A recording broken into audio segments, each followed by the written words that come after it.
அனைவருக்கும் மாலை வணக்கம். மோகன்குமார், அகில இந்தியா ஜனநாயக மக்கள் கழகத்தினுடைய அகில இந்திய செயலாளரும் சமூக பொதுநிலை இயக்கத்தினுடைய மீனவரணி மாநில செயலராக மோகன்குமார் இந்த வீடியோ பதிவு செய்து தமிழக அரசினுடைய கவனத்தில் கொண்டு வருகிறேன். ஏன்னு கேட்டால், சமீபத்தில் தமிழக அரசு அறிவித்ததான முதியோர்கள், அதாவது நடந்து வந்து ரேஷன் பொருள் வாங்க முடியாத முதியோர்களுக்கு, ஊனமற்றவர்களுக்கு, அப்படிப்பட்டவங்களுக்கு ரேஷன் பொருட்கள் வீடுகளை கொண்டு எத்திக்க வேண்டும் என்று உத்தரவு போட்டீர்கள். ஆனால் இன்றைக்கு நடக்கிறது என்ன? ஏதுங்க அந்த ஏரியா சாலையில் கொண்டு நிறுத்திவிட்டு வேணும்னா நீங்கள் வந்து வாங்கணும், அந்த சாலையில் வந்து நீங்கள் வாங்கணும். அப்படிப்பட்ட ஒரு கட்டாயத்துக்கு இன்றைக்கு போய்கொண்டிருக்கிறது. நான் ஒன்று கேட்குறேன், அது ஒரு விஷயம் ஒன்று. அது போக பொதுமக்கள் நியாய விலைக் கடையில் அலையுறவு அலைச்சலி கொஞ்சம் நஞ்சமல்ல.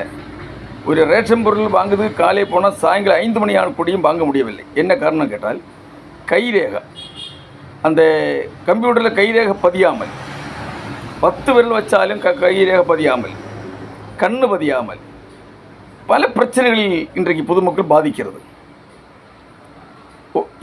அதுக்கு பிறகு அந்த தாலுக்கு டிஎஸோட போய் கையெழுத்து வாங்க வேண்டும், சப்ளை ஆஃபீஸர்கிட்ட. அது கொண்டு வந்தாலும் சிலப்போ கிடைக்கிறது உண்டு, கிடைக்காதவர் உண்டு. 9 மணிக்கு 8 மணிக்கு ஒரு துறக்கின்ற கடை 10 மணி 10 11 மணி நேரம் கடை துறக்கிறது கிடையாது. 1 மணிக்கு மத்தியானம் சாப்பிட போகிற வேலையை அடைச்சிட்டு போனால் 2 மணிக்கும் வராங்க, 3 மணிக்கும் வராங்க, மறுபடியும் 4:30 5 மணிக்கு அடைச்சிட்டு போகிறாங்க. அதுவும் மிகப்பெரிய பாதிப்பில் இருக்கிறது மக்கள். ஊழியர் கடை, அதாவது நியாய கடை ஊழியர்கள் கொஞ்சம் கவனம் செலுத்த வேண்டும். அரசோட உத்தரவு வந்துட்டு முதியவர்களுக்கு, நடந்து வந்து வாங்க முடியாத முதியவர்கள் ரேஷன் பொருள் வீடுகள் கொண்டு எத்திக்க வேண்டும்.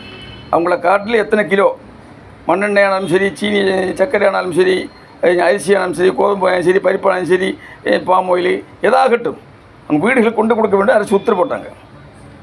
இது மாறாக இன்றைக்கு ஒரு வீடியோ என்ன பதிவு செய்திருக்கும் பாருங்கள். ஒரு பாட்டி பாவம் எழுந்திரிக்க முடியவில்லை, அவரை போட்டு அலை வைக்கிறாங்க பாருங்கள், கைரேகை பதியாமல். அதிகமும் தமிழ்நாட்டினுடைய பல மாவட்டங்களில் இந்த பிரச்சனை நடக்குது.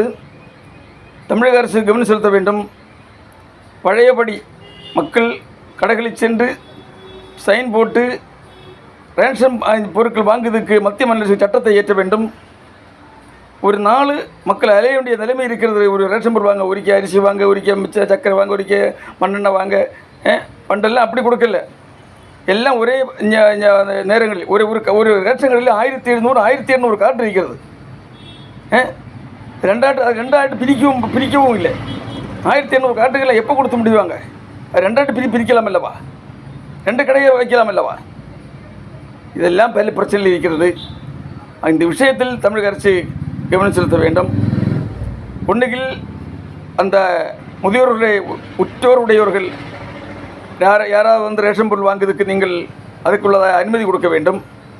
இல்லை என்று சொன்னால் வீடுகள் கொண்டு கொடுக்கக்கூடிய நடவடிக்கை எடுக்க வேண்டும். இந்த கைரேகை போட்டு வாங்குவதுள்ள சட்டத்தை நீங்கள் மாற்றி பேப்பர் சைன் போட்டு வாங்கக்கூடிய ஒரு நடவடிக்கை கொண்டு வர வேண்டும்